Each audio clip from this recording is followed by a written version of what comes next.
Buenas noches, bienvenidos, bienvenidas. Gracias por sintonizar como cada lunes por la noche La Ley de la Selva. Recuerden, hasta las 0:30 su cita con la información, el análisis. Hoy, obviamente, el balance de una elección que sorprendió. Lo vamos a conversar en instantes con Jorge Asís. Sí, el turco viene a hablar de una elección cuyo resultado no vimos venir. ¿Qué influyó? ¿Qué pasó? ¿Qué cambió en esta última semana? ¿Hasta dónde pesó el endorsement de Donald Trump? ¿Y hasta dónde logró obturar Milei las internas y los fantasmas que lo aquejaban hasta la semana pasada? Es de lo que vamos a hablar con uno de los analistas políticos más lúcidos de la Argentina. En instantes nada más, acá conversaremos con él sobre lo que pasó ayer y sobre lo que viene en los próximos 2 años. Pero además, con Gaby Vulcano vamos a repasar el Congreso que viene. Y con Sheila Bilker y con Juan Germano vamos a tratar de ver qué se les escapó a las encuestas, qué significa el resultado desagregado de ayer por provincia y cómo se van a comportar los gobernadores, un actor clave para el reformismo permanente que pretende establecer Javier Milei de acá en adelante. Sí, va a ser un congreso en el cual la Libertad Avanza va a tener más peso, pero donde también va a necesitar pactar. ¿Cuán dispuestos están a ese pacto los diputados de otras fuerzas, los senadores de otras fuerzas? Eso es lo que vamos a analizar con mi compañera, que trajina los pasillos del Congreso a diario, y con estos dos analistas de opinión que han hecho también sus mediciones, sus sondeos, sus grupos focales, y que tienen resultados también hoy para presentarnos sobre lo que cantaron las urnas. Ahora, el festejo de Milei es tras una victoria inapelable. La derecha ayer ganó además en casi todo el país y sorprendió con una victoria categórica en un contexto bastante adverso hasta pocas horas antes del comicio. Es difícil explicar cómo un gobierno que estaba prácticamente en desbandada, al que le renunciaban ministros, más allá de la voluntad del presidente, en plena corrida cambiaria, con una inflación en alza, con problemas también para administrar la situación política interna de su propia fuerza, logró imponerse como se impuso. Y también hay que tener en cuenta que llegó vivo financieramente ese gobierno solamente gracias al rescate del gobierno norteamericano. Había besado la lona Caputo pocas semanas antes del comicio. El escenario que habría sobrevenido sin el rescate de Trump era un escenario de catástrofe. Una elección que se iba a celebrar con el dólar como un barrilete, con los precios disparándose de vuelta, con la gente expresando su malestar en las calles. Era una pesadilla que consiguió conjurar con una ayuda de Trump que todavía no sabemos cómo le va a cobrar.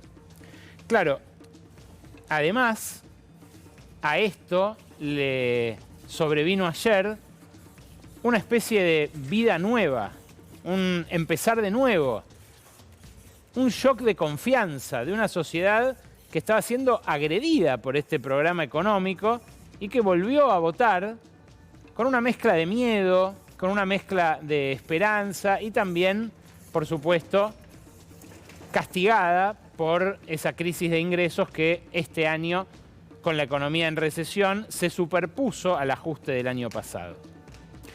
Claro, uno ve el mapa de los ingresos laborales y no laborales, ve cómo están de atrasados los sueldos respecto de los precios y francamente no se lo puede explicar desde la más pura materialidad.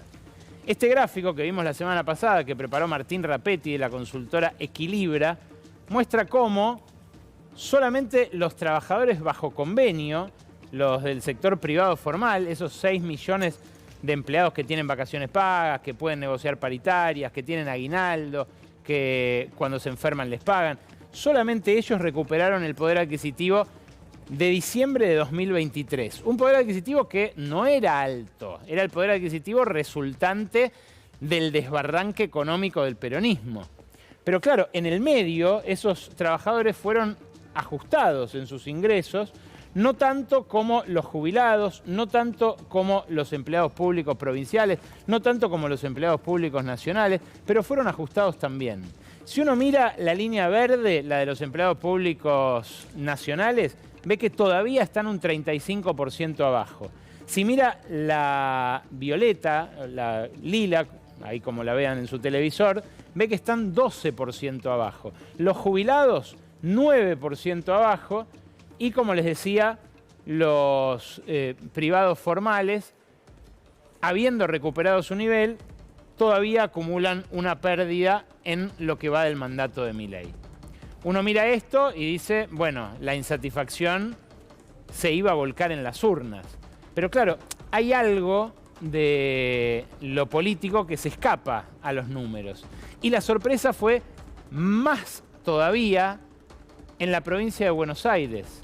Porque en la provincia de Buenos Aires veníamos apenas un mes y pico atrás de una victoria aplastante del peronismo. Y en la provincia de Buenos Aires, además, figuraba al tope de la lista un tipo que debió renunciar a su candidatura por sus vínculos con el narcotráfico.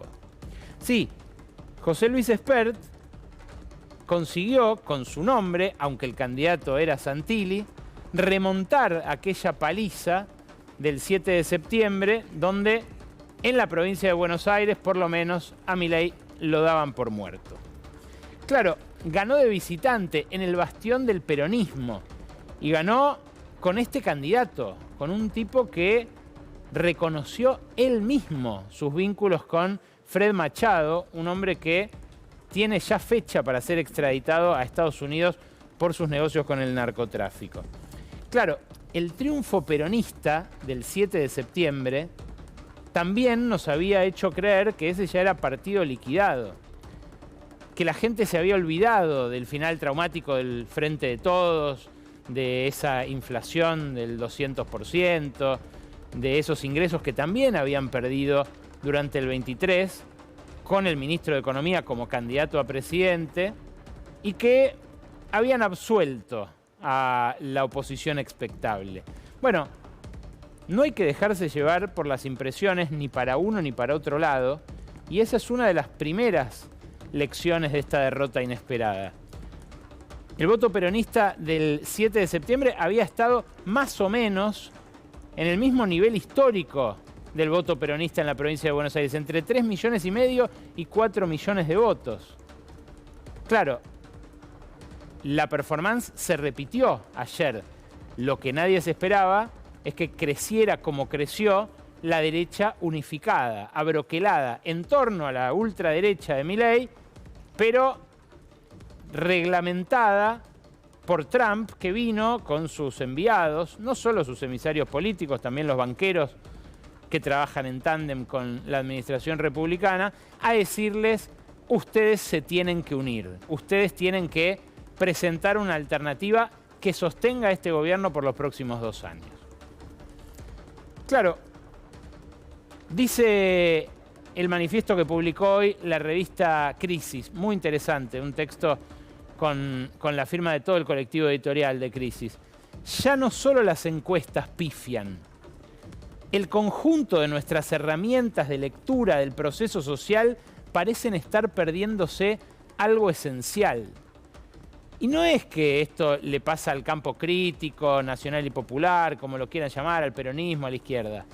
Le pasa a toda la política, porque el propio gobierno ayer firmaba, si le decían 48 horas antes, un 35% de los votos. Festejaba con un 35% de los votos.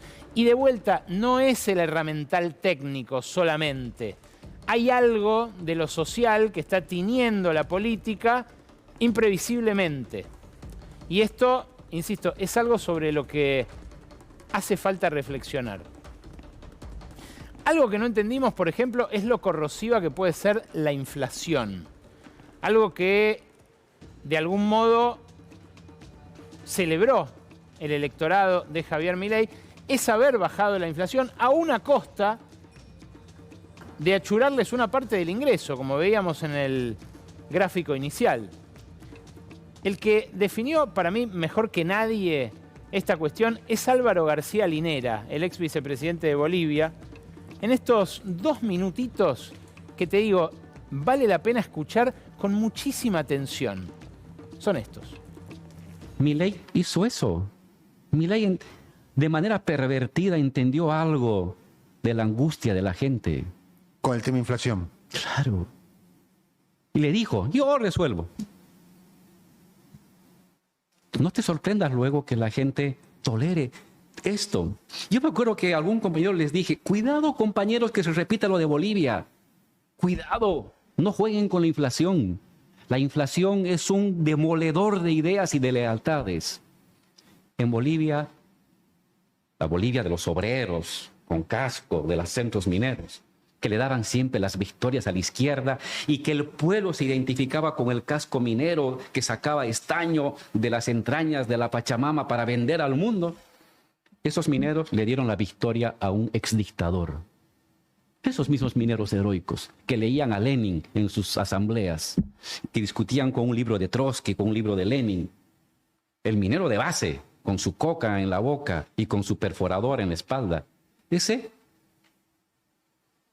hizo que la inflación hizo que ese minero le diera el voto al ex dictador Banzer que los había bombardeado 5 años atrás en sus minas. ¿Por qué? Porque ese señor les decía, yo sé cómo acabar la inflación. Y la izquierda pasaba media hora con fórmulas extrañas para decirles cómo iba a resolver ese problema. Cuidado que pase eso. Les decía aquí a los compañeros de Argentina, no, Álvaro, no te preocupes, aquí la inflación es algo normal. No se juega con la inflación, nunca jueguen con la inflación, porque es el poder social por excelencia, el dinero. Es el poder social por excelencia. Yo mido mi capacidad de vincularme con el mundo por la cantidad de dinero que tengo en mi bolsillo. El rico, el pobre, el clase media, todos. Y si tú juegas con eso, estás jugando con el soporte emotivo fundamental que tiene cualquier persona del mundo. Hay que saber regular. Hubo un candidato que supo entender eso. Por eso está donde está. Y los otros candidatos no supieron. Hoy, ¿cuál es el problema? Hoy es el problema económico. ¿Qué tipo de economía realista, creíble, que llegue al sentimiento y a la expectativa de la gente puede ser posible? Si no tienes una respuesta con eso, los que están ahorita en el gobierno van a seguir donde están. Milei le prestó mucha más atención a esto que dijo Álvaro García Linera, que dijo este año, este recorte es de mayo de este año, pero que dijo también en 2023, y se ató a Trump ante la primer señal de que ese pacto con sus votantes se estaba empezando a resquebrajar. Se ató a Trump, se ató a los banqueros que desembarcaron casi en un abordaje la semana pasada en avioncitos chiquitos que llegaban de lujo de todas partes del mundo para una gala organizada por el JP Morgan. Y se ató también a los dictados de Trump, de Wall Street y del poder local, del poder económico, empresarial local, que le dijo, nosotros podemos rescatarte, en la medida en la que cambies algunas cosas. Claro, la alarma que le había empezado a sonar a Milei era la del dólar escapándose de la banda, el Banco Central perdiendo las últimas reservas para intentar defender esa banda de flotación, inviable para todos, para el Fondo Monetario, para los financistas locales, para el propio Scott Bessent, que la banca en público, pero sabe que para recuperar reservas tiene que haber otro régimen cambiario. Y el epifenómeno, la manifestación de eso que se le salía de control en lo financiero, era justamente la inflación. Lo que decía Álvaro García Linera corroe toda la lealtad política. Fíjate la inflación de las últimas semanas. No había pasado que hubiera una inflación del 1% semanal en alimentos y bebidas 3 semanas seguidas en todo el año. Hubo otros momentos con inflaciones más altas, 2% aquella semana de agosto, 2,1% esta semana de mayo, 2,4 esta de marzo. Hubo semanas de golpe inflacionario, pero 3 al hilo en torno al 1% no había pasado sino hasta esta escapada del dólar. Y claro, no iba a resignarse a que se corroyera ese pacto con el votante Milei. Lo dejó muy claro cuando fue a pedir, a rogar prácticamente, hincado de rodillas, el salvavidas a Scott Bessent. El salvavidas llegó por un montón de razones que ahora seguramente vamos a analizar durante todo el programa, pero llegó cuando se le prendía fuego la base de ese pacto. Y contra lo que creen muchos, Milei no se mostró como un loco. Tanto después de la elección del 7 de septiembre como anoche, después de la elección tan favorable que tuvo en las legislativas de medio término, mostró que está mucho más cuerdo de lo que la mayoría de los analistas sugiere, incluso de lo que dice su biógrafo, que le puso El Loco al libro que muchos leyeron sobre él. Milei sigue a pie juntillas el camino que le dictaron Trump y los dueños locales. Trump a través de sus enviados y los dueños a través de manifestaciones como esta, que después del resultado obtenido ayer en las urnas, le dijo Adel Mogabi, el presidente de la Bolsa de Comercio, que tiene que seguir. Los ruidos, sobre todo de los últimos días, eran exclusivamente políticos y nada tenía que ver con la realidad, sobre todo económica, que vive el país. Esto estamos sin ninguna duda en el buen camino. Es necesario ajustar la relación con aliados y gobernar estos 2 años que faltan con la misma firmeza en lo político que en lo económico.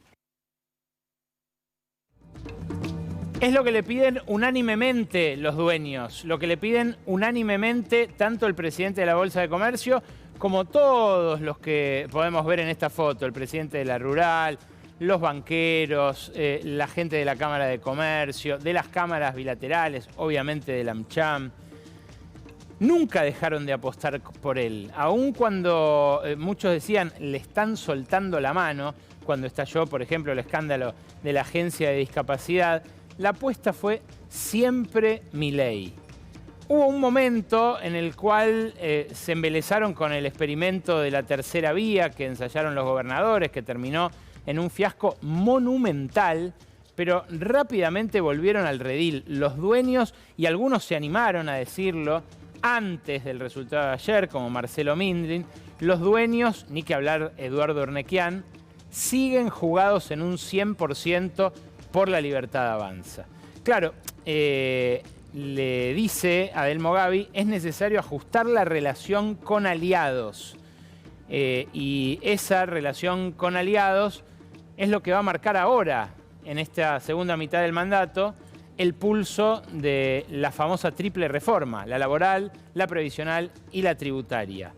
Ahora, en algunos casos, el círculo rojo, el establishment, se permite exabruptos como el que van a ver ahora, de Alejandro Bulgeroni, hijo, un muchacho de 26 años que vive en Londres, que por lo que me dijeron vino a Buenos Aires solamente por el cumpleaños del padre, aprovechó para votar. En Pan American Energy, la principal petrolera privada argentina, aclaran que no tiene un rol preponderante en la compañía la manejan los hijos del otro Bulgeroni, de Carlos, Marco Bulgeroni a la cabeza.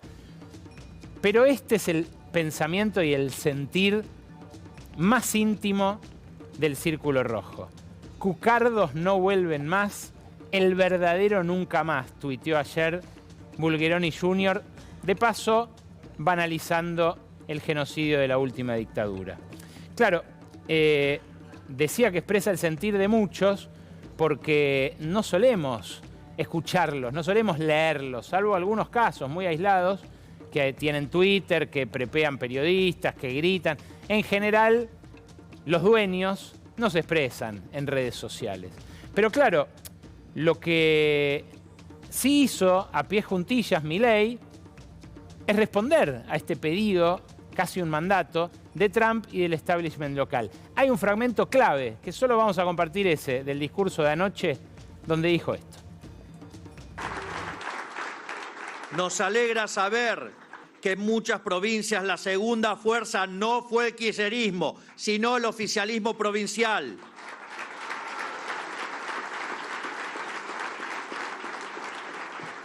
Oficialismos que son actores racionales, procapitalistas y a los que 1 más 1 les da 2.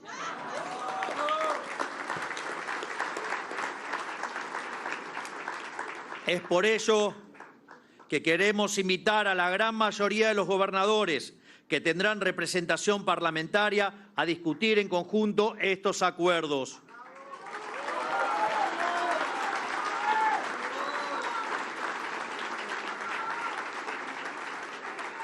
En definitiva, ahora sí podremos traducir en leyes las consignas del Pacto de Mayo. Claro, lo que dice Milei es exactamente lo que le exige que diga Trump, que hacen falta entendimientos con esos otros sectores, que ese entendimiento tiene que ser para que se dé efectivamente la triple reforma. Y por eso digo que no es ningún loco Milei, que lo que está haciendo es seguir a pies juntillas el dictamen, lo que le dicen que tiene que decir tanto los dueños como los interventores que llegan del norte. Claro, hay un antecedente de alguien que acometió la triple reforma, que es Mauricio Macri. Lo hizo después de una elección muy parecida a esta, la de 2017. Escuchá lo que decía. Así que bueno, esperamos seguir dialogando con los distintos sectores, también con los representantes del trabajo y conseguir que estas reformas propicien más trabajo. Pero también esto tiene que ver, que le dije en idea, con entender algo fundamental. Hemos decidido, y esto es algo importante, ser un país integrado, y cuando hablo de integrado es con cohesión, desde lo federal a los distintos sectores sociales, un país justo, un país moderno y un país que se inserte en el mundo. Y eso te significa que entendamos que entramos en una etapa de reformismo permanente. La Argentina no tiene que parar y no tiene que tenerle miedo a las reformas, porque reformarse es crecer, es evolucionar, es progresar, es algo que nos va a generar entusiasmo, alegría, nos va a ayudar a vivir mejor, a estar más felices, a realmente compartir la sensación de protagonismo y progreso, que es lo que la gente votó ayer. Claro, lo vendía incluso con mucha más amabilidad Macri, pero en esa expresión, reformismo permanente, la calle intuyó una amenaza y reaccionó ante esa amenaza. Claro, es algo que de algún modo Milei tiene que calibrar, porque le exigen resultados, por un lado, le exigen que sean plasmados esos resultados en leyes, pero por otro lado necesita sopesar la reacción de la calle. Y aprendió la derecha de la experiencia anterior, por supuesto. Hay que ver cómo influye el recuerdo de aquellas 14 toneladas de piedra, que no sé cómo hizo Patricia Bullrich para saber cuánto pesaban, en la decisión de reprimir que pueda sobrevenir ahora a una eventual resistencia a esa triple reforma. Hay que tener mucho cuidado porque si bien Bullrich ya no va a ser la ministra de Seguridad, la represión va a estar a la orden del día. Y va a ser, además, en un contexto difícil en términos financieros. No es que el rescate de Trump alivia, por ejemplo, el cuadro de vencimientos de deuda.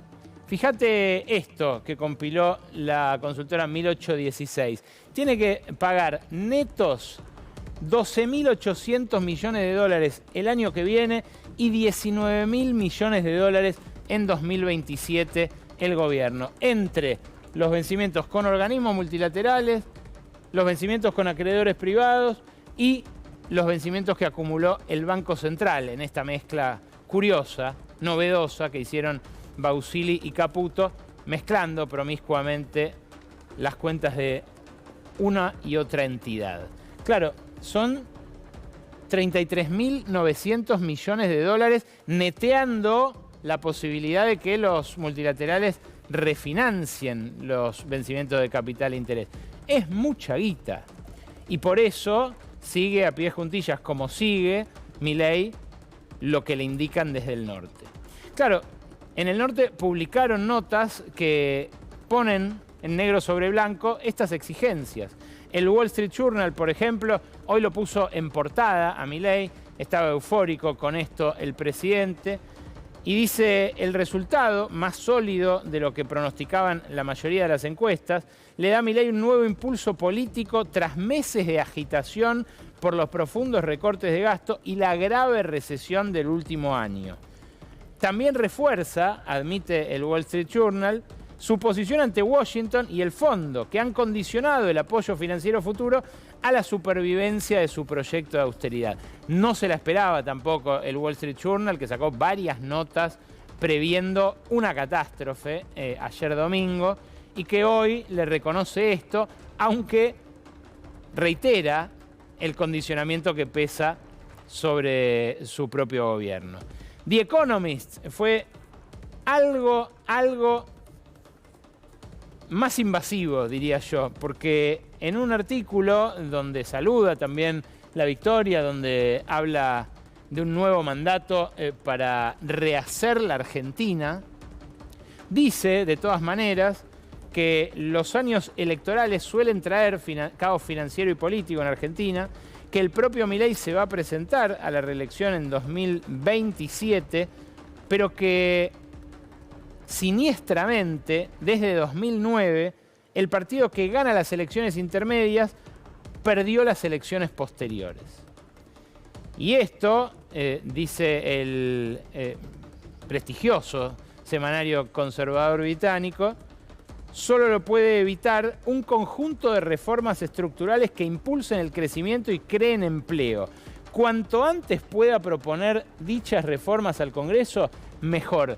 No hay tiempo que perder, lo apura. Y claro, si uno mira las reservas que tiene el Banco Central, concluye lo mismo. No tiene tiempo que perder Milei. Si Scott Bessent, el secretario del Tesoro, le saca el pulmotor, inmediatamente se pone de manifiesto esta situación. Las mismas reservas netas negativas que tenía Sergio Massa cuando llegó a ese agónico final del mandato del Frente de Todos como ministro de Economía y candidato. El Fondo Monetario, ¿qué exige? Esos puntitos rojos. Mirá lo lejos que está la trayectoria de las reservas de las metas fijadas trimestralmente por el Fondo Monetario. Bueno, por eso The Economist le dice que no tiene tiempo que perder.